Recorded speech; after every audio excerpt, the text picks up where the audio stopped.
ETV ప్రేక్షకులకు నమస్కారం. Triple detergents of శుభమస్తు కార్యక్రమానికి స్వాగతం. ఈనాడు శుభమస్తు కార్యక్రమంలోని గ్రహఫల మంచంలో గ్రహాల యొక్క స్థితిగతులు, వాటి యొక్క శుభాశుభ ఫలితాల గురించి పరిశీలిద్దాం.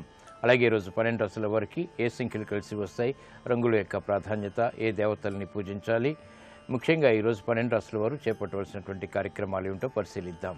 ముందుగా నేటి పంచాంగ వివరాలు. శ్రీ మన్మథనామ సంవత్సరం మాఘమాసం, ఉత్తరాయణం, శిశిర ఋతువు.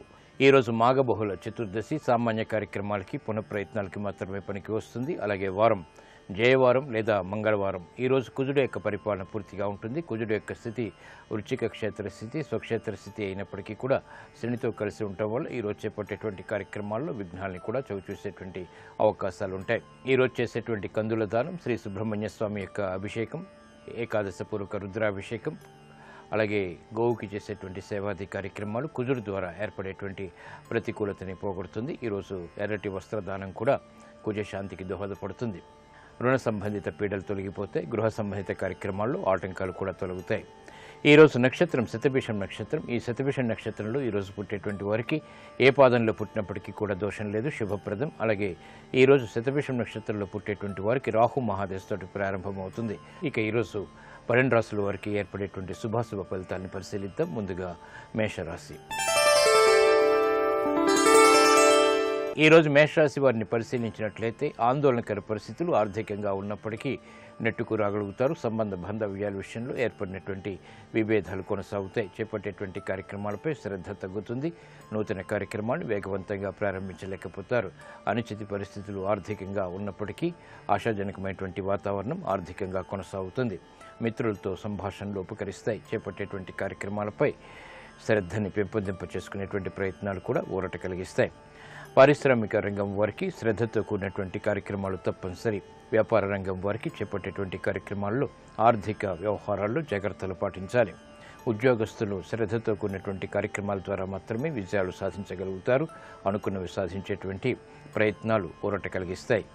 స్త్రీలు ఆరోగ్య విషయంలో జాగ్రత్తలు వహించాలి. విద్యార్థులు క్రమశిక్షణతో కూడినటువంటి కార్యక్రమాల ద్వారా మాత్రమే విజయాలు పొందగలుగుతారు. ఈరోజు మీ అదృష్ట సంఖ్య 2. తెలుపు వర్ణం ప్రశాంతతను పెంచుతుంది. అనుకూల దైవం ఆంజనేయ స్వామి. కోర్టు సంబంధిత వ్యవహారాలు, ప్రక్రియలు, సంభాషణలు ఈరోజు మీకు ఊరట కలిగిస్తాయి. ఈరోజు వృషభ రాశి వారిని పరిశీలించినట్లయితే ఉద్యోగ సంబంధిత ప్రయత్నాలు కలిసి వస్తే చేపట్టేటువంటి కార్యక్రమాల్లో ఏర్పడినటువంటి ప్రతికూలత తగ్గుతుంది. సంబంధ బాంధవ్యాల విషయంలో ఏర్పడినటువంటి ప్రతికూల పరిస్థితుల్ని ధైర్యంగా ఎదుర్కోగలుగుతారు. కార్యక్రమ నిర్వహణలో నైపుణ్యం లోపిస్తుంది. ఏకాగ్రత తప్పనిసరి. విద్యా సంబంధిత వ్యవహారాలు మాత్రం కలిసి వస్తాయి. నూతన కార్యక్రమాల్ని పారిశ్రామిక రంగం వారు ప్రారంభించగలుగుతారు. అలసత్వంతో కూడినటువంటి కార్యక్రమాలు వ్యాపార రంగం వారికి ఊరట కలిగిస్తాయి. నూతన కార్యక్రమాలు గృహరీత్యా మహిళలు చేపట్టగలుగుతారు. ఆర్థిక సంబంధ బాంధవ్యాలు వైద్య వృత్తి వారికి కొనసాగుతాయి. సినీ రంగం వారికి చేపట్టేటువంటి కార్యక్రమాల్లో ప్రోత్సాహం లభిస్తుంది. అవకాశాలు మెండుగా లభిస్తాయి. కార్యక్రమాల నిర్వహణలో నైపుణ్యం సాఫ్ట్వేర్ రంగం వారికి పెరుగుతుంది. ఆర్థిక వ్యవహారాల్లో ఆచితూచి వ్యవహరించడం ద్వారా విజయాన్ని పొందగలుగుతారు. ఈ రోజు మీ అదృష్ట సంఖ్య 9. ఎరుపు వర్ణం ధైర్యాన్ని కలిగిస్తుంది. ప్రతికూల పరిస్థితిని దూరం చేస్తుంది. అనుకూల దైవం సుబ్రహ్మణ్య స్వామి. విద్యా ప్రయత్నాలు ఈరోజు మీకు అనుకూలం. ఈరోజు మిథున రాశి వారిని పరిశీలించినట్లయితే అకారణ కలహాల ద్వారా ఏర్పడినటువంటి విభేదాలు తగ్గుతాయి. ఆర్థిక వ్యవహారాల్లో జాగ్రత్తలు పాటించాలి. పిల్లల విషయంలో శ్రద్ధ తప్పనిసరి. అవమానకర సంఘటనలు నెట్టుకు రాగలుగుతారు. ఆర్థిక వ్యవహారాల్లో మొదట ప్రతికూలత, తర్వాత అనుకూలత కొనసాగుతాయి. పారిశ్రామిక రంగం వారికి పోటీని ఎదుర్కోవాల్సినటువంటి శక్తి సామర్థ్యాలు పెరుగుతాయి. వ్యాపార రంగం వారికి పెట్టుబడులు బాగానే కలిసి వస్తాయి. అనిశ్చిత పరిస్థితులు వైద్య వృత్తి వారికి తగ్గుతాయి. చేపట్టేటువంటి కార్యక్రమాలపై సాఫ్ట్వేర్ రంగం వారికి శ్రద్ధ పెరుగుతుంది. నూతన కార్యక్రమాలు గృహరీత్యా మహిళలు చేపట్టగలుగుతారు. శత్రు భీతి తగ్గుతుంది. కోర్టు సంబంధిత వ్యవహారాల్లో కూడా విజయాలు సాధించగలుగుతారు. ఈ రోజు మీ అదృష్ట సంఖ్య 3. పసుపు వర్ణం త్వరితగతిని శుభాల్ని కలిగిస్తుంది. ప్రతికూల పరిస్థితిని దూరం చేస్తుంది. అనుకూల దైవం మహాగణపతి. గృహ సంబంధిత కార్యాలు, కార్యక్రమాలు ఈరోజు మీకు అనుకూలం. ఈ రోజు కర్కాటక రాశి వారిని పరిశీలించినట్లయితే ప్రయాణాల విషయంలో జాగ్రత్తలు వహించాలి. మానసిక క్లేశాలు ప్రబలమవుతాయి. ఆరోగ్య విషయంలో ప్రతికూలత తగ్గుతుంది. అయినప్పటికీ అనిశ్చిత పరిస్థితులు కూడా వెనంటి ఉంటాయి. ఆర్థిక వ్యవహారాల్లో జాగ్రత్తతో కూడినటువంటి నిర్ణయాలు తప్పనిసరి. సాహస నిర్ణయాల ద్వారా సమస్యలను ఎదుర్కోవాల్సినటువంటి సంఘటనలు చోటు చేసుకుంటాయి. పారిశ్రామిక రంగం వారికి దూకుడు నిర్ణయాల ద్వారా సమస్యలు ఎదురవుతాయి. శ్రమతో కూడినటువంటి విజయాలు వ్యాపార రంగం వారు సాధించుకోగలుగుతారు. గృహ సంబంధిత కార్యక్రమాల్లో ఏర్పడినటువంటి ప్రతికూలతకు సమస్యలకు పరిష్కారాలు మహిళలు పొందగలుగుతారు. ఆర్థిక వ్యవహారాల్లో చేపట్టేటువంటి కార్యక్రమాలపై సినీ రంగం వారికి శ్రద్ధ తగ్గుతుంది. వృత్తిలో అభివృద్ధికి చేపట్టేటువంటి కార్యక్రమాలు సాఫ్ట్వేర్ రంగం వారికి మాత్రం కలిసి వస్తే ఆర్థిక విజయాలు కూడా వెన్నంటి ఉంటాయి. ఈ రోజు మీ అదృష్ట సంఖ్య 9. ఎరుపు వర్ణం ధైర్యాన్ని కలిగిస్తుంది. అనుకూల దైవం ఆంజనేయ స్వామి. ఆర్థిక ప్రయత్నాలు ఈరోజు మీకు లాభదాయకం. ఈ రోజు సింహరాశి వారిని పరిశీలించినట్లయితే సంబంధ బాంధవ్యాల విషయంలో జాగ్రత్తలు పాటించాలి. గతంలోని పొరపాట్లు ఇప్పుడు వెలుగులోకి వస్తాయి. సునాయాస విజయాల్ని సాధించలేకపోతారు. విద్యా సంబంధిత వ్యవహారాల్లో జాగ్రత్తలు పాటించాలి. నూతన కార్యక్రమాలు వ్యాపారరీత్యా ప్రారంభించగలుగుతారు. వ్యాపార రంగం వారికి అనుకూల పరిస్థితులు ఉన్నప్పటికీ ఆర్థిక వ్యవహారాల్లో ప్రతికూలత కొనసాగుతుంది. సాహస నిర్ణయాలు పారిశ్రామిక రంగం వారు చేపట్టడం ద్వారా ప్రతికూల పరిస్థితులను ఎదుర్కోవాల్సినటువంటి సంఘటనలు చోటు చేసుకుంటాయి. కార్యక్రమ నిర్వహణలో సాఫ్ట్వేర్ రంగం వారికి ప్రతికూలత తగ్గుతుంది. ఆదాయాన్ని పెంపొందింప చేసుకునేటువంటి మార్గాలు అన్వేషించగలుగుతారు. పెట్టుబడులు సినీ రంగం వారికి కలిసి వస్తే నూతన కార్యక్రమాలను ప్రారంభించగలుగుతారు. అభివృద్ధికి చేపట్టేటువంటి కార్యక్రమాలు కార్మిక రంగం వారికి కలిసి వస్తాయి. స్థిరాస్తి రంగం వారికి ఆశాజనకమైనటువంటి వాతావరణం ఆర్థికంగా కొనసాగుతుంది. నూతన ఒప్పందాలు తద్వారా విజయాలు కూడా వెన్నంటి ఉంటాయి. ఈ రోజు మీ అదృష్ట సంఖ్య 6. తెలుపు వర్ణం ప్రశాంతతను పెంచుతుంది. అనుకూల దైవం శ్రీ మహావిష్ణువు. కోర్టు సంబంధిత వ్యవహారాలు, ప్రక్రియలు, సంభాషణలు ఈరోజు మీకు అనుకూలం. ఈ రోజు కన్యారాశి వారిని పరిశీలించినట్లయితే సాహస నిర్ణయాల ద్వారా విజయాలు సాధించగలుగుతారు. స్థిరాస్తి విషయాల్లో అనుకూలత పెరుగుతుంది. గతంలో ఆగిపోయినటువంటి పనులు తిరిగి ఊపందుకుంటాయి. చేపట్టేటువంటి కార్యక్రమాలపై ఏకాగ్రత పెరుగుతుంది. శ్రద్ధతో కూడినటువంటి కార్యక్రమాల ద్వారా విజయాలు లభిస్తాయి, ఆనందాన్ని కలిగిస్తాయి. పారిశ్రామిక రంగం వారికి చేపట్టేటువంటి కార్యక్రమాల్లో ప్రోత్సాహం లభిస్తుంది. అనుకున్నవి సాధించగలుగుతారు. వ్యాపార విస్తరణ వంటివి వ్యాపార రంగం వారికి బాగా కలిసి వస్తాయి. ఆదాయాన్ని పెంపొందింప చేసుకోగలుగుతారు. అభివృద్ధికి చేపట్టేటువంటి కార్యక్రమాలు సినీ రంగం వారికి ప్రోత్సాహాన్ని కలిగిస్తాయి. అవకాశాలు మెండుగా లభిస్తాయి. చేపట్టేటువంటి కార్యక్రమాలు సాఫ్ట్వేర్ రంగం వారికి ప్రోత్సాహాన్ని పెంపొందింప చేస్తాయి. సాహస నిర్ణయాలకు ఉపక్రమించగలుగుతారు. నూతన విషయాలు తద్వారా ఆశించినటువంటి ప్రయోజనాలు పొందగలుగుతారు. విద్యార్థులకి క్రమశిక్షణ పెరుగుతుంది. స్వతంత్ర నిర్ణయాల ద్వారా విజయాలు సాధించగలుగుతారు. ఈ రోజు మీ అదృష్ట సంఖ్య 3. పసుపు వర్ణం త్వరితగతిని శుభాల్ని కలిగిస్తుంది. అనుకూల దైవం దక్షిణామూర్తి. స్థిరాస్తి కొనుగోళ్లు వంటివి ఈ రోజు మీకు అనుకూలం. ఈ రోజు తులారాశి వారిని పరిశీలించినట్లయితే సంభాషణల ద్వారా సమస్యలు ఎదుర్కోవాల్సినటువంటి సంఘటనలు చోటు చేసుకుంటాయి. కాబట్టి జాగ్రత్తలు వహించాలి. స్థిరాస్తి విషయాల్లో ప్రతికూల పరిస్థితులను ఎదుర్కోవాల్సి వస్తుంది. నూతన కార్యక్రమాన్ని గృహరీత్యా మాత్రం ప్రారంభించగలుగుతారు. శుభ సంఘటనలు గృహరీత్యా చోటు చేసుకుంటాయి. లాభదాయకమైనటువంటి కార్యక్రమ నిర్వహణ ఉద్యోగపరంగా ఉద్యోగస్తులు కొనసాగించగలుగుతారు. వ్యాపార ప్రతిబంధకాలని వ్యాపార రంగం వారు ఎదుర్కోగలుగుతారు. పారిశ్రామిక వ్యవహారాల్లో ఏర్పడినటువంటి విభేదాలు పారిశ్రామిక రంగం వారికి తగ్గుతాయి. ఉన్నతికి చేపట్టేటువంటి కార్యక్రమాలు సాఫ్ట్వేర్ రంగం వారికి యోగిస్తాయి. కార్యక్రమ నిర్వహణలో క్రమశిక్షణ సినీ రంగం వారికి కొనసాగుతుంది. ఈ రోజు మీ అదృష్ట సంఖ్య 2. ఎరుపు వర్ణం ధైర్యాన్ని కలిగిస్తుంది. ప్రతికూల పరిస్థితులను దూరం చేస్తుంది. అనుకూల దైవం మహాకాళి. విదేశీ సంబంధిత లావాదేవీలు, సంభాషణలు, ప్రక్రియలు ఈరోజు మీకు అనుకూలం. ఈ రోజు వృశ్చిక రాశి వారిని పరిశీలించినట్లయితే ఆరోగ్య విషయంలో ప్రతికూల పరిస్థితులు తారసపడతాయి. చేపట్టేటువంటి కార్యక్రమాలపై శ్రద్ధ తగ్గుతుంది. అనుచిత పరిస్థితులు ఆర్థికంగా ఉన్నప్పటికీ నెట్టుకు రాగలుగుతారు. పెట్టుబడుల విషయంలో జాగ్రత్తలు వహించాలి. నూతన కార్యక్రమాల్ని సాహసోపేతంగా ప్రారంభించలేకపోతారు. పారిశ్రామిక రంగం వారికి ఆచితూచి తీసుకున్నటువంటి నిర్ణయాలు తప్పక ఉపకరిస్తాయి. కార్యక్రమ నిర్వహణలో వ్యాపార రంగం వారికి నైపుణ్యం పెరుగుతుంది. అయినప్పటికీ ఆర్థిక వ్యవహారాల్లో జాగ్రత్తలు వహించాలి. కార్యక్రమ నిర్వహణలో ఏర్పడినటువంటి ప్రతికూలత గృహరీత్యా మహిళలకు ప్రతికూలతను కలిగిస్తుంది. నూతన కార్యక్రమాలు సినీ రంగం వారు ప్రారంభించగలుగుతారు. అభివృద్ధికి చేపట్టేటువంటి కార్యక్రమాలు సాఫ్ట్వేర్ రంగం వారికి ప్రోత్సాహాన్ని కలిగిస్తాయి. ఆదాయాన్ని పెంపొందింప చేసుకునేటువంటి మార్గాలు సులభతరమవుతాయి. ఈ రోజు మీ అదృష్ట సంఖ్య 9. ఎరుపు వర్ణం ధైర్యాన్ని కలిగిస్తుంది. ప్రతికూల పరిస్థితుల్ని ఎదుర్కొనేటువంటి శక్తి సామర్థ్యాలను కలిగిస్తుంది. అనుకూల దైవం లక్ష్మీ నరసింహస్వామి. స్థిరాస్తి నిర్ణయాలు ఈ రోజు మీకు లాభిస్తాయి. ఈ రోజు ధనుస్సు రాశి వారిని పరిశీలించినట్లయితే మానసిక ధైర్యం కలిగి ఉంటారు. శత్రువులు విజృంభించినప్పటికీ ప్రశాంత చిత్తంతో కూడినటువంటి కార్యక్రమాల ద్వారా శత్రువులను ఎదుర్కోగలుగుతారు. కార్యక్రమ నిర్వహణలో నైపుణ్యం పెరుగుతుంది. అనుచిత పరిస్థితిని దూరం చేసుకునేటువంటి ప్రయత్నాలు కూడా ముమ్మరం చేయగలుగుతారు. పెట్టుబడుల విషయంలో ఏర్పడినటువంటి ప్రతికూలత తగ్గుతుంది. విభేదాలని తగ్గించుకునేటువంటి ప్రయత్నాలు కూడా కలిసి వస్తాయి. ఆదాయాన్ని పెంపొందింప చేసుకునేటువంటి మార్గాలు సాఫ్ట్వేర్ రంగం వారికి సులభతరమవుతాయి. చేపట్టేటువంటి కార్యక్రమాలు వ్యవసాయ రంగం వారికి కలిసి వస్తాయి. సినీ రంగం వారికి ప్రోత్సాహం లభిస్తుంది. నూతన ప్రక్రియలు తద్వారా విజయాలు ఆనందాన్ని కలిగిస్తాయి. గృహ సంబంధిత కార్యక్రమాల్లో ఆనందకర సంఘటనలు చోటు చేసుకుంటాయి. వినోదాల్లో పాల్గొంటారు. మహిళలు నూతన వస్తు కొనుగోలు ద్వారా ఆనందకర సంఘటనల్ని ఆహ్వానించగలుగుతారు. ఈ రోజు మీ అదృష్ట సంఖ్య 1. ఎరుపు వర్ణం ధైర్యాన్ని కలిగిస్తుంది. ప్రతికూల పరిస్థితులను దూరం చేస్తుంది. అనుకూల దైవం శ్రీ వెంకటేశ్వర స్వామి. ఉద్యోగ ప్రయత్నాలు ఈ రోజు మీకు అనుకూలం. ఈ రోజు మకర రాశి వారిని పరిశీలించినట్లయితే ఆర్థిక వ్యవహారాల్లో ఖర్చులు బాగా పెరుగుతాయి. ఆదాయం తగ్గుతుంది. చేపట్టేటువంటి కార్యక్రమాలపై శ్రద్ధని పెంపొందింప చేసుకోలేకపోతారు. క్రమశిక్షణ ఆర్థికంగా లోపిస్తుంది. లాభదాయకమైనటువంటి కార్యక్రమ నిర్వహణ పారిశ్రామిక రంగం వారికి కలిసి వస్తుంది. ఆర్థిక వ్యవహారాల్లో జాగ్రత్తలు వహించాలి. పారిశ్రామిక వ్యవహారాల్లో ఏర్పడినటువంటి ప్రతికూలతని ఎదుర్కోగలుగుతారు. వ్యాపార రంగం వారికి అనువైనటువంటి మార్గాలు లభిస్తాయి. చేపట్టేటువంటి కార్యక్రమాలపై ప్రోత్సాహం లభిస్తుంది. వ్యాపార విస్తరణ వంటివి కూడా కలిసి వస్తాయి. గృహ సంబంధిత కార్యక్రమాల్లో ప్రోత్సాహం కొనసాగుతుంది. శుభ ప్రయత్నాలు కలిసి వస్తాయి. పిల్లల విషయంలో శ్రద్ధ మహిళలకు తప్పనిసరి. కార్యక్రమ నిర్వహణలో సినీ రంగం వారికి ప్రోత్సాహం లభిస్తుంది.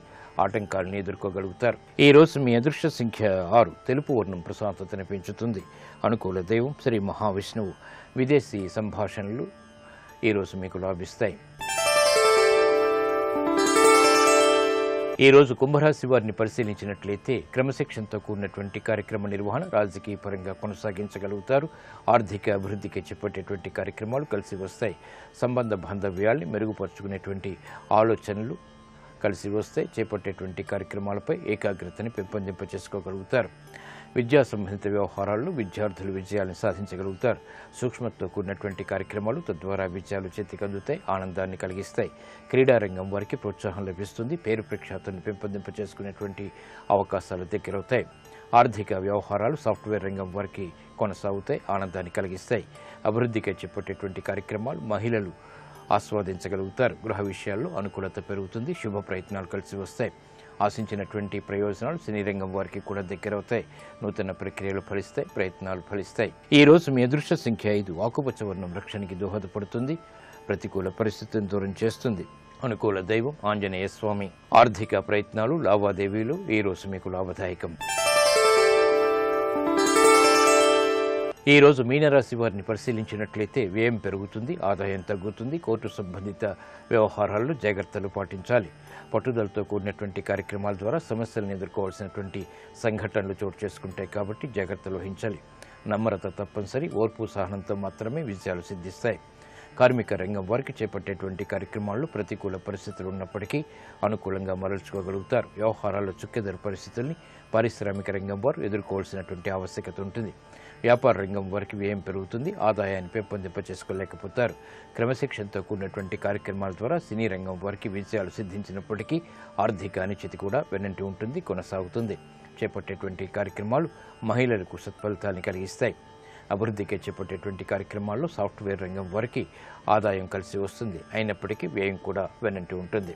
ఈ రోజు మీ అదృష్ట సంఖ్య 6. తెలుపు వర్ణం ప్రశాంతతను పెంచుతుంది. అనుకూల దైవం మహాగణపతి.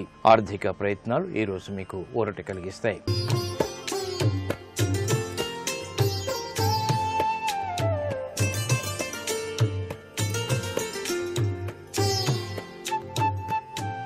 XXX డిటర్జెంట్ సోప్ శుభమస్తు కార్యక్రమంలో గృహబలం అంశానికి స్వాగతం. వాస్తుశాస్త్రంలో దిశల యొక్క ప్రభావరీత్యా తూర్పు పడమరల యొక్క ప్రాధాన్యత అత్యంత విశిష్ట స్థానాన్ని సంతరించుకుంటుంది అనేటువంటి విషయాన్ని గ్రహించాలి. ఏది ఏమైనప్పటికీ వాస్తుశాస్త్రాన్ని కొలబద్దగా యంత్ర పరికరాలతో గుణించటం అంత సాధ్యం కాని పరిస్థితుల్లో అనుభవపూర్వకమైనటువంటి సిద్ధాంతరీత్యా చెప్పినటువంటి విశేషాంశాలని మనం పరిగణలోకి తీసుకొని ఎవరి ఇల్లు ఏ విధంగా ఉంది, ఏ దిశలో ఉంటే అక్కడ ఉన్నటువంటి ఖాళీ స్థలాల యొక్క ప్రభావం ఏ తీరున ఉంటుందో మనం గమనించినట్లయితే కొన్ని విశేషాంశాలని అవగాహన చేసుకోవడానికి ఆస్కారం ఉంటుంది.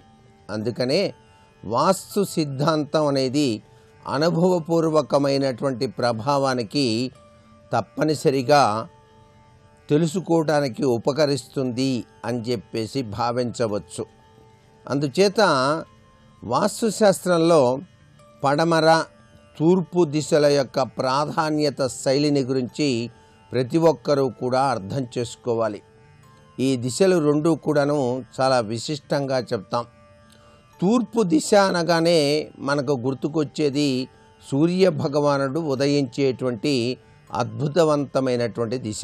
అందుచేత వాస్తుశాస్త్రంలో కూడాను తూర్పు దిశకు ఉన్నటువంటి అత్యధిక ప్రాధాన్యత స్థితిని గమనించే ఈ శాస్త్రంలో కూడాను తూర్పు వైపు ఖాళీ స్థలం ఎక్కువ ఉండేటట్టుగా నిర్మాణం చేసుకోవాలి సుమా అని చెప్పేసి మనకు శాస్త్రాల్లో చెప్పారు.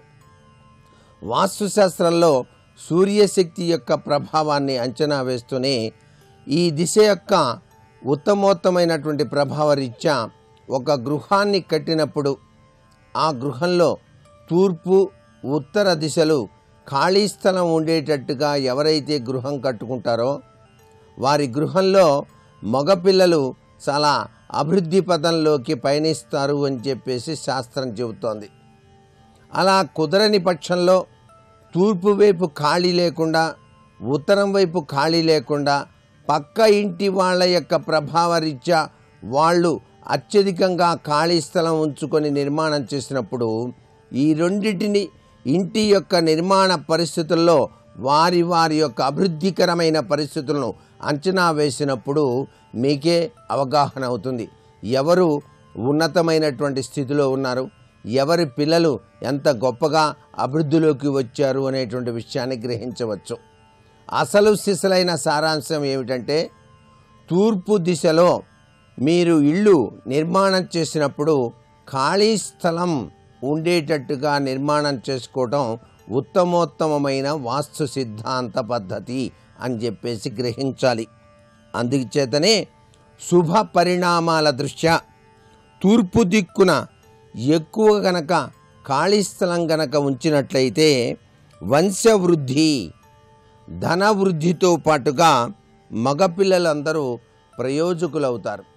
అంటే వంశాన్ని ఉద్ధరింపజేసేటువంటి లక్షణాలు కలిగినటువంటి గృహంగా అది కీర్తించబడుతుంది సుమా అనేటువంటి విషయాన్ని ఇక్కడ మనం గ్రహించాలి. గృహ నిర్మాణం చేపట్టినటువంటి స్థలంతో పాటు గదుల్లోనూ వరండాలలోనూ తూర్పు వైపు పల్లంగా ఉంటే ఆ ఇంట్లో నివసించేటువంటి వారు చాలా ఆరోగ్యంగా ఉంటారు. వారికి సమస్త సంపదలు కూడాను సంప్రాప్తిస్తాయి సుమా అని చెప్పేసి. అంటే తూర్పు వైపు కొద్దిగా పల్లంగా ఉండేటట్టుగా నిర్మాణం చేసుకోవటం అనేటువంటిది వాస్తుశాస్త్రరీత్యా గమనార్హం అనేటువంటి విషయం ఇక్కడ మనం గుర్తుపెట్టుకోవాలి. తూర్పు దిక్కు వైపు ముఖద్వారం ఉంచి కట్టినటువంటి ఇంటికి ఉత్తరం వైపున ఖాళీ స్థలం గనక ఉన్నట్లయితే ఉత్తర దిశకు చివరిగా ఉన్న ఈశాన్యం లాభదాయకమవుతుంది అని చెప్పేసి గ్రహించాలి. ఎప్పుడూ కూడా ఈశాన్యం బాగా ఖాళీగా ఉంచమన్నారు కదా అని చెప్పేసి ఇష్టం వచ్చినట్టుగా ఈశాన్యం పెంచకూడదు. ఈశాన్యం కొద్దిగా 1 ఇంచి ఖాళీగా పెరిగినప్పటికీ కూడాను ఆ గృహం చాలా లాభదాయకమైన ప్రభావాన్ని సంతరించుకుంటుంది అని చెప్పేసి మనకు వాస్తుశాస్త్రం చెబుతున్నటువంటి ముఖ్యమైనటువంటి విషయం. తూర్పు వైపున గృహ నిర్మాణ స్థలం సరిహద్దు నుండి కనీసం 3 అంగుళాల ఖాళీని వదిలి 4 అంగుళాల వెడల్పు 4 అడుగుల ఎత్తుగల గోడ కట్టడం చాలా మంచిది. గోడ కూడాను మరీ ఎత్తుగా కట్టుకోకూడదు. తూర్పు వైపు ఉత్తరం వైపు కూడాను. తూర్పు ఉత్తర వైపు గోడలు మరీ అత్యధికమైనటువంటి ఎత్తులో ఉండటం వాస్తుశాస్త్రరీత్యా అంత మంచిది కాదు అనేటువంటి విషయాన్ని కూడా మనం ఇక్కడ గ్రహించాల్సిన పరిస్థితి ఎంతైనా ఉంది సుమా. మొత్తం స్థలంలో గృహ నిర్మాణం జరిగితే తూర్పు ముఖద్వారం ఉండి ఉత్తరాన ఖాళీ స్థలం లేకపోయినా లోపల నిర్మాణం అంతా కూడాను వాస్తుకు అనుకూలమైనట్టుగా గనక కట్టుకున్నట్లయితే శుభదాయకమవుతుంది. మాకు చాలా చిన్న స్థలం అండి, కనీసం 100 అడుగుల స్థలంలో నిర్మాణం చేస్తున్నాం. ఈ 100 అడుగుల నిర్మాణ స్థలంలో కూడాను తూర్పు వైపు రోడ్డు ఉంది, ఉత్తరం వైపు రోడ్డు ఉంది. అందుచేత ఉత్తరం వైపు మేము ఖాళీ స్థలం కొద్దిగా ఉంచాం, తూర్పు వైపు అత్యధికంగానే ఉంచాము, పడమర వైపు బేస్ చేసుకొని దక్షిణం బేస్ చేసుకొని ఇళ్ళు నిర్మాణం చేశాము. మాకు ఎలా ఉంటుంది అని చెప్పేసి అడిగేవారు ఉన్నారు. ఇలా నిర్మాణం చేసుకోవటం వల్ల తప్పు లేదు. పడమర దక్షిణం ఖాళీ ఉంచకపోయినా ఉత్తరం కొద్దిగా తూర్పు అత్యధికంగా ఖాళీ ఉంచినా ఆ గృహ నిర్మాణం పెట్టె ఆకృతిలో చాలా చక్కగా నిర్మాణం అవుతుంది. అయితే ఆ ఇంటికి ఉత్తర వాయువ్యంలో మెట్లు గనక ఉంచి పైకి వెళ్ళేటట్టుగా ఏర్పాటు చేసుకోవటం, ఆ ఉత్తర వైపున మెట్లు కట్టేటప్పుడు కూడాను ఉత్తర గోడకు ఆనుకోకుండా కట్టేటువంటి విధి విధానాన్ని గనక ఆచరించినట్లయితే సర్వే సర్వత్రా శుభదాయకంగానే ఉంటుంది అని చెప్పేసి చెప్పవచ్చు. ఇంటికి తూర్పు వైపున ప్రహరీ గోడ ఎంత తక్కువ ఎత్తులో ఉంటే అంత కీర్తి ప్రతిష్టలు సంభవిస్తాయి సుమా అని చెప్పేసి వాస్తుశాస్త్రం మనకు చెబుతున్నటువంటి నగ్న సత్యం. ఆ ఇంటి యజమాని చాలా విశిష్టవంతమైనటువంటి కీర్తి ప్రతిష్టలను గడించడానికి ఆస్కారం అత్యధికంగా ఉంటుంది. ఇంటికి తూర్పు వైపున ఏదైనా సరే ఖాళీ స్థలం ఉంటే దాన్ని కలుపుకోవటం వల్ల కూడా ఆ ఇంటి వారికి ఆరోగ్యం, లాభం కలగడంతో పాటు ఆయుష్మాన్ భవ, ఆయుష్ కూడాను చాలా చక్కగా పెరుగుతుంది. ఒక ఇంటి నిర్మాణం చేసిన తర్వాత ఆ ఇంటిని ఆనుకొని ఉన్నటువంటి తూర్పు స్థలం అమ్మ చూపటానికి ప్రయత్నం చేసినప్పుడు దాన్ని మీరు చాలా చక్కగా కొనుగోలు చేసుకున్నట్లయితే ఈ ఇంటి యజమానికి ఆయుష్, ఆరోగ్యం, ఆర్థిక పరంగా కూడాను అభివృద్ధి పదంలోకి పయనించడానికి ఆస్కారం అత్యధికంగా ఉంటుంది అనేటువంటి విషయాన్ని కూడా ఇక్కడ మనం గుర్తుపెట్టుకోవాలి. తూర్పు వైపున భూగృహాలు కట్టకుండా పల్లంగా ఉన్నటువంటి స్థలంలో అరుగులు గనక కట్టించుకుంటే శాంతి సౌభాగ్యాలు లాభిస్తాయి. తూర్పు వైపున ఖాళీ స్థలం బాగా ఉందండి, అందుచేత మేము అక్కడ ఒక భూగృహం కడతామని చెప్పేసి అనుకుంటున్నాం అని చెప్పేసి కనుక భావన చేసినట్లయితే అలా చేయటం కన్నా కూడా చిన్ని చిన్ని అరుగులు నిర్మాణం చేసుకున్నట్లయితే చాలా సత్వరమైనటువంటి అభివృద్ధిని సాధించడానికి ఆస్కారం ఉంటుంది. ఇది తూర్పు దిశలో మనం వాస్తుశాస్త్రరీత్యా గ్రహించవలసినటువంటి మరికొన్ని ముఖ్యాంశాలని రేపటి శుభమస్తు కార్యక్రమంలో తెలుసుకుందామా? మరి సర్వే జనా సుఖినో భవంతు. బ్రహ్మానంద ఓంకార ఆత్మానంద సాకార ఆధ్యాత్మాగ్ని సంస్కార. భూమి ఉండడానికి ఆధారం భూమే, బ్రతకడానికి ఆధారం భూమి. నేను ఆకలేస్తే అన్నం తింటున్నాను అంటే భూమిలోంచి వచ్చిన పదార్థం. నాకు దాహం వేస్తే నీళ్లు తాగుతున్నానంటే భూమిలోంచి వచ్చిన పదార్థం. నాకు ఊపిరి తీసుకుంటున్నానంటే భూమి మీద ఉన్న గాలి. నేను తిన్న దాంట్లో శేషం మిగిలిపోతే మళ్ళీ భూమి పట్టుకుంటుంది. నేను తాగిన దాంట్లో శేషం మిగిలిపోతే భూమి పుచ్చుకుంటుంది. నేను విడిచిపెట్టిన గాలిని మళ్ళీ ఈ ప్రకృతే పుచ్చుకుంటుంది. కన్న తల్లి అయి భూమాత కాపాడుతోంది. అటువంటి భూదేవి సకల సుఖములకు కారణము. ఉండడానికి ఆమె అన్నపానీయాదులు ఇచ్చింది. సమస్త భోగములకు ఆవిడే కారణం. సమస్త సుఖములకు కారణము భూమి. అందుకే వసుంధర అని పేరు భూమికి. అటువంటి భూమి విష్ణువు యొక్క సొత్తు. అసలు ఆయన అనుభవించవలసిన వాడు, ఆయన ఆనందం అనుభవించాలి. కానీ ఆయన ఏం చేస్తాడు? ఆయన అనుభవించడు. అరే వీడు నన్ను నమ్ముకుని ఉన్నవాడు రా నా బిడ్డ అని మనకిస్తాడు. ఆయన మనకిచ్చి మనం భోగం అనుభవిస్తుంటే, మనం సంతోషిస్తుంటే, మన సంతోషాన్ని చూసి ఆయన సంతోషిస్తూ ఉంటాడు. అందుకే ప్రసాదము అంటే ఏదో పులిహార తీసుకెళ్ళి నైవేద్యం పెట్టడం కాదు, జీవితమే ఒక ప్రసాదము కావాలి. శంకరాచార్యుల వారు సౌందర్యలహరి చేస్తూ జపో జల్ప శిల్పం సకలమపి ముద్రా విరచన గతి ప్రాదక్షిణ్యాక్రమణవచన జాహుతి విధి ప్రణామ సంవేశ సుఖమఖిలమాత్మార్పణ దృశ సపర్యాపర్యాయస్తవ భవతు ఎన్మే విలసితం అంటారు. ఒక మాట మాట్లాడితే ఆ మాట ఏర్పడడానికి పైకి రావడానికి కారణమైన స్వరపేటికి ఇచ్చిన పరమాత్మ జ్ఞాపకంలో ఉంటే ఒకరి మనసు బాధపడేటట్టు మాట్లాడవు. నడక నడుస్తున్నావంటే నడవడానికి కాళ్ళకి శక్తి రూపంలో ఉన్న పరదేవత జ్ఞాపకం ఉన్ననాడు నేను నిష్కారణంగా నడవకూడదు, నిష్కారణంగా ఇతరుల్ని బాధ పెట్టడానికి పరిగెత్తకూడదు, ఉద్వేగంతో ఉండకూడదు అనుకున్ననాడు నీ నడకలు ప్రదక్షిణాలవుతాయి, మాటలు మంత్రాలవుతాయి, కదలికలు ముద్రలవుతాయని శంకర భగవత్పాదులు ప్రతిపాదన చేసినట్లుగా భక్తితో కూడిన జీవనము ప్రసాద బుద్ధి అన్న మాటకు అర్థం ఏమిటంటే మనం ఏది అనుభవిస్తున్నది భగవంతుని యొక్క అనుగ్రహము వలన అన్నది జ్ఞాపకంలో ఉంచుకుని ఆయన కారుణ్యము వలన నాకు ఇది అబ్బింది అన్న బుద్ధితో అనుభవించడమే ప్రసాదము. అంతేకాని కాస్త పులిహారో చక్కెర పొంగలో నోట్లో వేసుకోవడం ఒక్కటే ప్రసాదం కాదు. ఈ బ్రతుకే ప్రసాదం, ఈశ్వరుని యొక్క అనుగ్రహం. అస్తమానం ఈశ్వరుడు ఆ కారణం చేత జ్ఞాపకానికి వస్తాడు.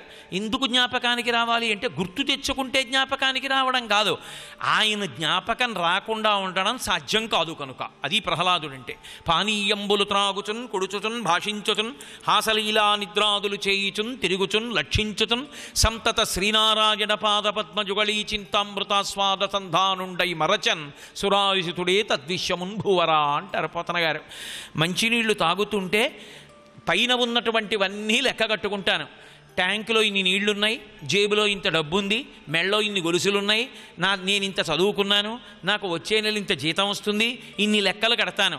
అసలు నేను బ్రతకడానికి ఆధారమైన నీరు నా శరీరంలో అయిపోతోందని నాకు తెలుసా? తెలియదు. ఒరే నీళ్ళు అయిపోతున్నాయిరా, లోపల నీళ్లు పోయిరా అని దాహం రూపంలో పరమాత్మ పలుకుతున్నాడు. ఈశ్వరా నా శరీరం పడిపోతుందని, ఇందులో నీళ్ళు అయిపోయాయని నేను చూసుకోకపోతే మీరు చెప్తున్నారా అని దాహంలో ఈశ్వరుణ్ణి చూసుకున్నాడు ప్రహ్లాదుడు. దాహం వేస్తే వెంటనే నీరు అందాలి, వెంటనే నీరు అందాలంటే నీరు పల్లానికి ఎడుతుంది. కాబట్టి ఇక్కడ పెట్టుకోగానే చటుక్కన జారి కడుపులోకి ఎడితే ప్రాణాలు నిలబడతాయి. వేదం చెప్తుంది నీటికి ఒక శక్తి ఉంటుంది, ప్రాణాలని వెనక్కి తీసుకొస్తుంది, వెళ్ళిపోతున్న ప్రాణాలని. అందుకే స్పృహ తప్పితే నీళ్లు చల్లుతారు, వెంటనే స్పృహ వస్తుంది. నీరు సంజీవనం సమస్తస్య జగత సలిలాత్మిక భవయిత్యుచ్యతే మూర్తిర్భవస్య పరమాత్మనః అంటాడు శివపురాణంలో మహానుభావుడు వ్యాసుడు. ఆ నీటి రూపంలో ఉండేవాడు పరమశివుడే, నీటి రూపంలో ఉండి లోకాల్ని బ్రతికిస్తాడు అంటాడు. నీటిని ఆశ్రయించి ధర్మం ఉంటుంది. నీరు లేనప్పుడు సంధ్యావందనం ఏం చేస్తావు, స్నానం ఏం చేస్తావు, అర్ఘ్యం ఏమి ఇస్తావు, పవిత్రోవా అని నీళ్ళేం చల్లుకుంటావు. కాబట్టి నీటి వలననే ధర్మం ఉంటుంది, నీటి వలన శౌచం ఉంటుంది. అటువంటి నీటి రూపమై పరమాత్మ ఉన్నాడు. అటువంటి పరమాత్మ స్వరూపమైనటువంటి నీరు శరీరములోకి ప్రవేశించి తొందరగా చేరితే తప్ప ప్రాణములు నిలబడనటువంటి స్థితిలో పరమేశ్వరుడు కడుపు పైకి నోరు కిందకి పెట్టి ఉంటే ఎంత నీరు పోస్తే ఎప్పటికి కడుపుకి ఎక్కుతుంది, ఎప్పటికి బతుకుతాడు. కానీ వీడు నీరు లేదని కూడా చూసుకోకుండా తిరుగుతూ ఉంటాడు. పొయ్యగానే బతకాలి కాబట్టి కడుపు కింద నోరు పైన పెట్టినటువంటి ఈశ్వరుని యొక్క ప్రజ్ఞకి దాహమేసిన ప్రహ్లాదుడు 2 చేతులు ఎత్తి నమస్కరించాడు. ఎక్కడ చూస్తావు భగవంతుణ్ణి? భగవంతుణ్ణి చూడడానికి లోపలి నేత్రం ఉండాలి తప్ప బయట వెతికితే దొరుకుతాడా? అంతర్ముఖ సమారాధ్య బహిర్ముఖ సుదుర్లభ. బయట వెతికితే దొరికితే వస్తువు కాదు, లోపలికి ప్రయాణం చేస్తే దొరికేటటువంటి వస్తువు భక్తి చేత. కాబట్టి ప్రసాద బుద్ధితో జీవించుట అంటే ఆయనదైనటువంటి సమస్త సుఖములకు స్థావరమైనటువంటి భూమి నుండి వచ్చినటువంటి పదార్థములను మనకిచ్చి మనం పొందుతున్నటువంటి సుఖాల్ని చూసి తాను సంతోషాన్ని పొందుతుంటాడు విష్ణువు. ఆయన తండ్రి. అందుకే కాళిదాస మహాకవి తల్లిదండ్రులుగా చెప్తాడు. వాగర్ధ వివసంపృక్తౌ వాగర్ధ ప్రతిపత్తయే జగత పితరౌ వందే పార్వతీ పరమేశ్వరౌ. వాక్కు అర్థము ఒకదాన్ని విడిచిపెట్టి ఒకటి ఉండకుండా ఎలా కలిసి ఉంటాయో అలా కలిసి ఉంటారు జగత్తుకి తల్లిదండ్రులైనటువంటి పార్వతీ పరమేశ్వరులు, లక్ష్మీనారాయణులు. ఒకే పదంలో ఒకే ఆ శ్లోకంలో ఉండేటటువంటి పాదంలో రెండిటినీ కూర్చాడు కాళిదాసు. పార్వతీ పరమేశ్వరవు అంటే పార్వతీ పరమేశ్వరులు. పార్వతీప రమేశ్వరవు అంటే పార్వతీప అంటే పార్వతీపతి అని. అదేమిటండి మరి తీ అనక్కర్లేదా? అక్కర్లేదు. సంస్కృత భాషకు ఒక మర్యాద. నృప అంటే నృప అంటే నరపతి, జనులకు పతి, రాజు. నృపతి అంటున్నావా? నృప అంటే చాలు, నృప అంటే రాజు. అలాగే పార్వతీప పార్వతీపతి. రమేశ్వరవు రమకి ఈశ్వరుడు, రమ లక్ష్మి, ఈశ్వరుడు విష్ణువు. పార్వతీప రమేశ్వరవు కాదు, పార్వతీ పరమేశ్వరవు. నీ ఇష్టం, నీకు ఎలా భక్తి ఉంటే అలా చెప్పు, ఏమీ బాధలేదు. పార్వతీ పరమేశ్వరులు జగత్తుకు తల్లిదండ్రులు, లక్ష్మీనారాయణులు తల్లిదండ్రులు. పార్వతీ పరమేశ్వరులు లక్ష్మీనారాయణులుగా రెండుగా కనబడే ఒక్కళ్ళు పార్వతి తల్లిదండ్రులు. ఏకస్త్వమేవ బహుధా భవభాసి లోకే నిశంకధీర్ వృషభకేతన మల్లినాథ శ్రీభ్రామరీ ప్రియ సుఖాశ్రయ లోకనాథ శ్రీమల్లికార్జున విభో తవ సుప్రభాతం అంటలేదు. ఆ ఉన్న ఒక్కడే అన్ని రూపాలుగా కనపడుతుంటాడు. కాబట్టి అభ్యంతరమే ఉంది, ఆయనే లక్ష్మీనారాయణులు, ఆయనే పార్వతీ పరమేశ్వరులు అంటే. కాబట్టి అటువంటి తల్లిదండ్రులైన పార్వతీ పరమేశ్వరులు లక్ష్మీనారాయణులే తండ్రి రూపంలో ఉంటాడు విష్ణువుగా. అందుకే విష్ణువు తనదైన దాన్ని తన భక్తులకిచ్చి తన భక్తులు సంతోషిస్తే వాళ్ళ సంతోషాన్ని చూసి తాను సంతోషించినట్టు. తండ్రి ఏం చేస్తాడు అంటే తాను కష్టపడతాడు, తన బిడ్డ సుఖపడాలని కోరుకుంటాడు.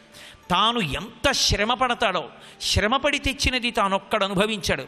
తెచ్చిన దాన్నంతటినీ కూడా దాచి తన బిడ్డల సంతోషానికి వినిమయం చేస్తాడు. వినిమయం చేసి ఆ బిడ్డలు సంతోషపడిపోతుంటే ఆ సంతోషాన్ని చూసి తాను సంతోషపడిపోతుంటాడు. అది విష్ణువు ఈ లోకంలో తండ్రిగా తిరుగుతున్నాడు. ఒక తండ్రి అంటే అంత ఆర్తితో ఉంటాడు. తాను కష్టపడినా పర్వాలేదు, బిడ్డలు మాత్రం కష్టపడడానికి వీల్లేదు. తాను దెబ్బలు తిన్నా పర్వాలేదు, బిడ్డలు దెబ్బతినడానికి వీల్లేదు.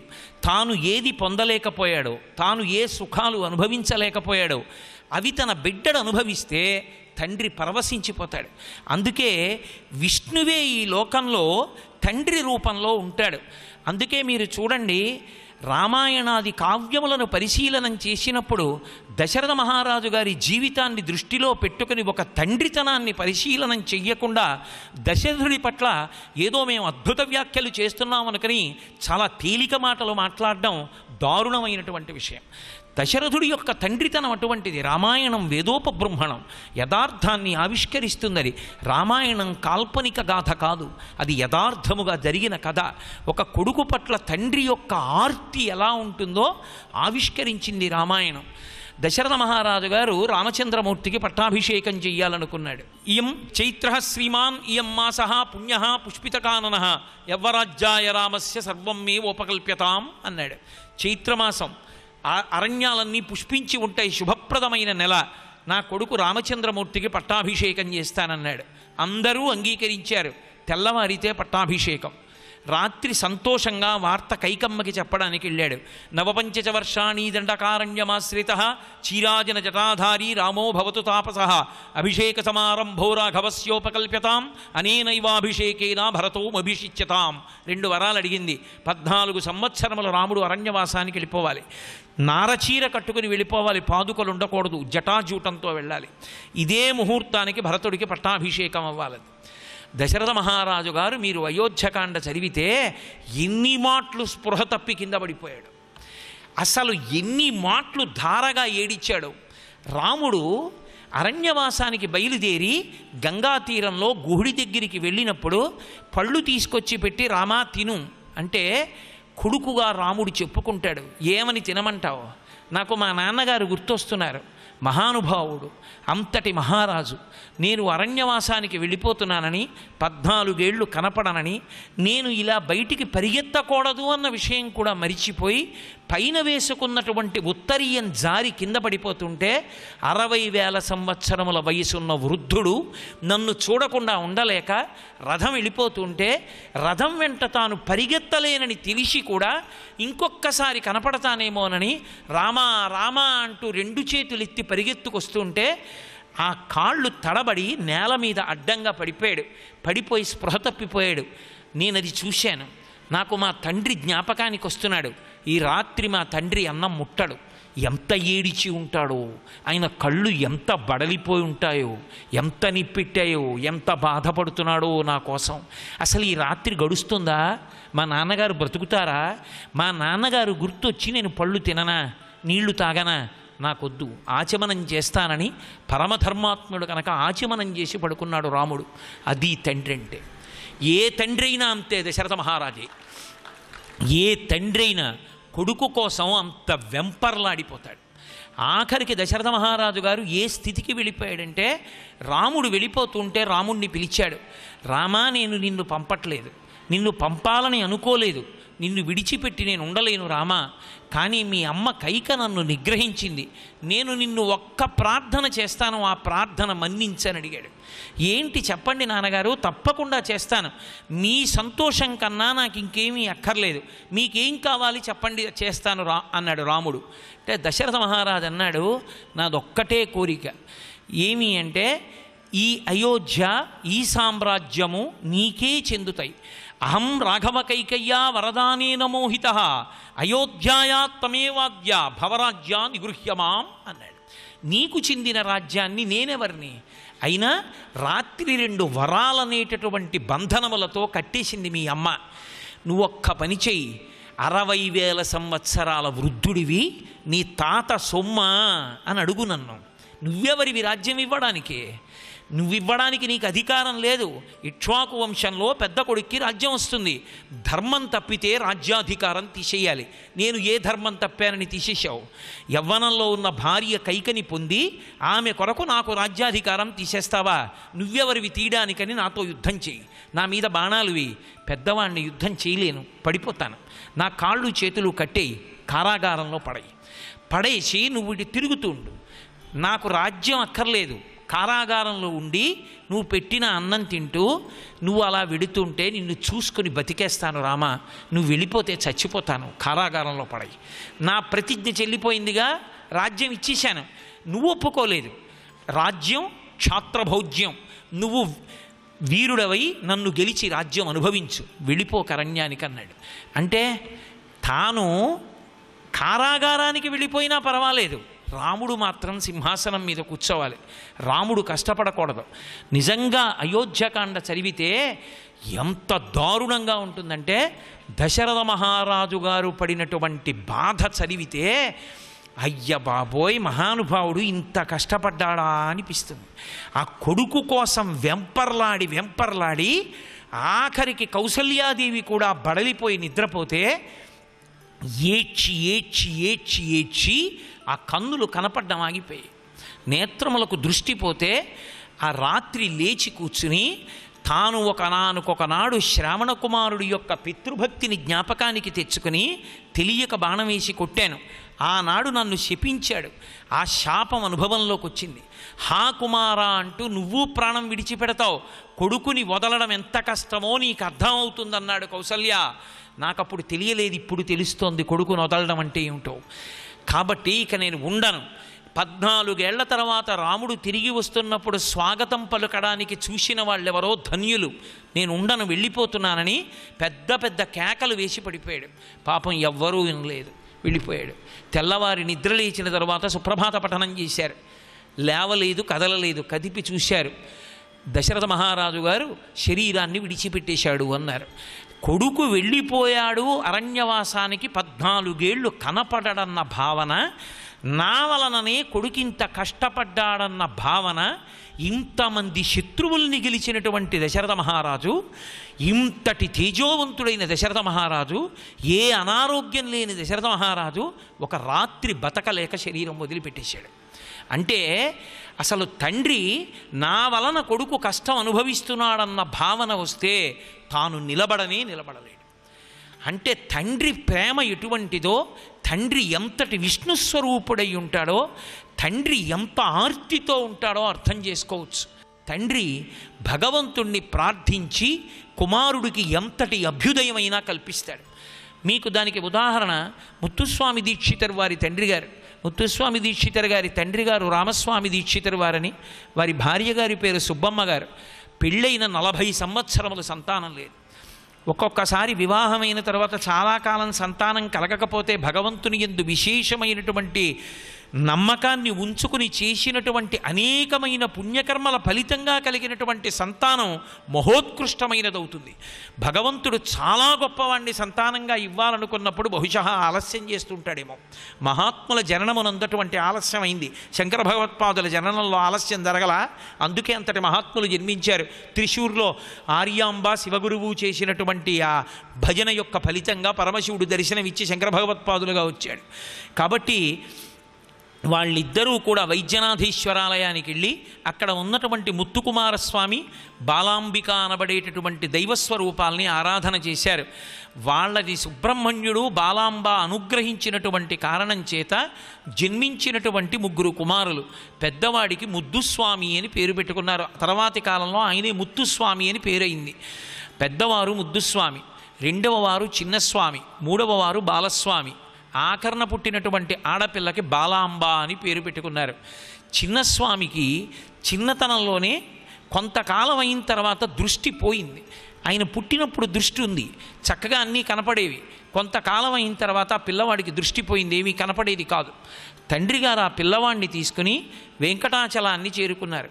చేరుకుని వెంకటేశ్వర స్వామి వారిని నమ్ముకుని నేను నీకు రాగాలతో అభిషేకం చేస్తానని, వెంకటేశ్వర స్వామి వారి ఆరాధనకు ఉన్నటువంటి ప్రత్యేకమైన ఆరాధనాక్రమం ఏది అంటే, మీరు వెంకటేశ్వర భక్తుల యొక్క చరిత్రలు చూస్తే తెలుస్తుంది. వెంకటేశ్వరుడు సామగాన ప్రియుడు, రాగతాళములు గురుముఖతః నేర్చుకున్నటువంటి వారు అనేక రాగములతో వెంకటేశ్వరుణ్ణి కానీ కీర్తిస్తే నియతి కాలం ఆయన పరమ ప్రసన్నుడవుతాడు. ముత్తుస్వామి దీక్షితర్ గారి తండ్రి గారు ఆయన రామస్వామి దీక్షితులు గారు వెంకటాచలం చేరుకుని కొడుక్కి కళ్ళు కనపట్టలేదని 45 రోజుల పాటు నియమంగా నేను అనేక రాగాలలో వెంకటేశ్వరుణ్ణి కీర్తన చేస్తాను అని ఆ కొండ మీదే కూర్చుని కీర్తన చేశారు. 45 రోజులు పూర్తయింది, చిన్నస్వామికి కళ్ళు వచ్చేసాయి.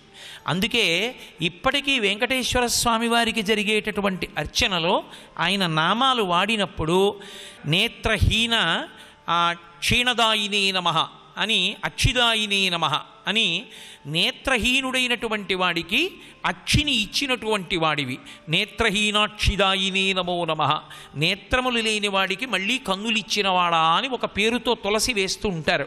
కారణం ఏమిటంటే అది ముత్తుస్వామి దీక్షితర్ వారి యొక్క సోదరుడు చిన్నస్వామికి వెంకటేశ్వర స్వామి వారు అనుగ్రహించారు. అనుగ్రహించడానికి కారణం గత జన్మలలో ఏదో దోషం ఉండి బహుశः దృష్టిపోయి ఉంటుంది. కానీ పరమాత్మ ఏ కారణానికి ప్రసన్నుడయ్యాడు అంటే, తండ్రి అయినటువంటి రామస్వామి దీక్షితుల వారు చేసినటువంటి ఆ కీర్తనలకి ప్రసన్నుడై మళ్ళీ కళ్ళిచ్చాడు.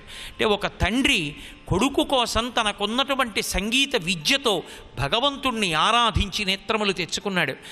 తండ్రి కోసమని చెప్పి తండ్రి యొక్క వైభవాన్ని అర్థం చేసుకున్న మహాపురుషులు అసలు బ్రహ్మచర్య దీక్ష స్వీకరించి తండ్రి సుఖం కోసం జీవితాన్ని త్యాగమే చేశారు.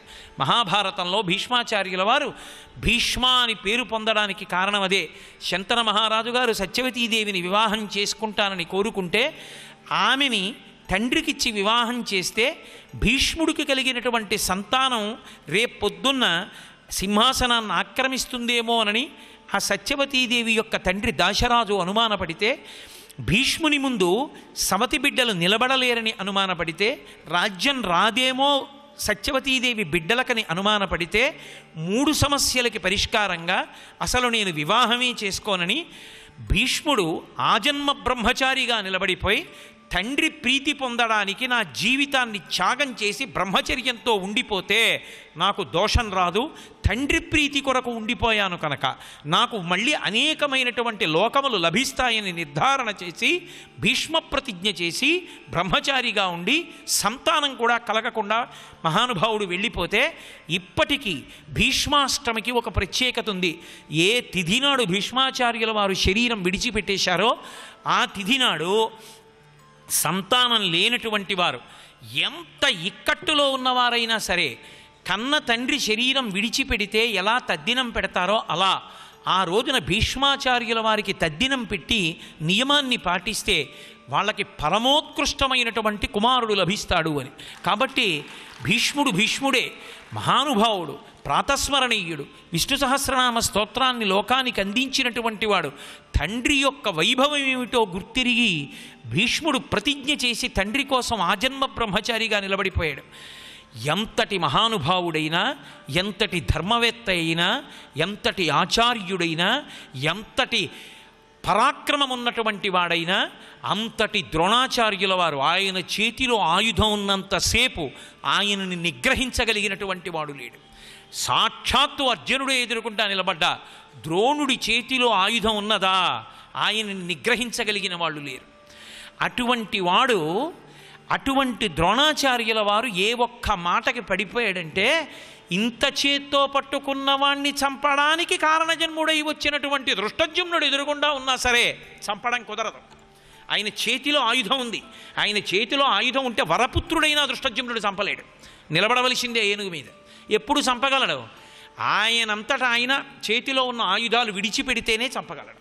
ఆయన ఆయుధం విడిచిపెట్టడం, విడిచిపెట్టకుండా యుద్ధం చేస్తాడు. ద్రోణాచార్యుల వారి యుద్ధం అంటే మాటలు కాదు, మహాభారతం చదవాలి. అబ్బో ఏమి వ్యూహరచన చేస్తాడో మహానుభావుడు. సర్వం శ్రీ ఉమామహేశ్వర పరబ్రహ్మార్పణమస్తు.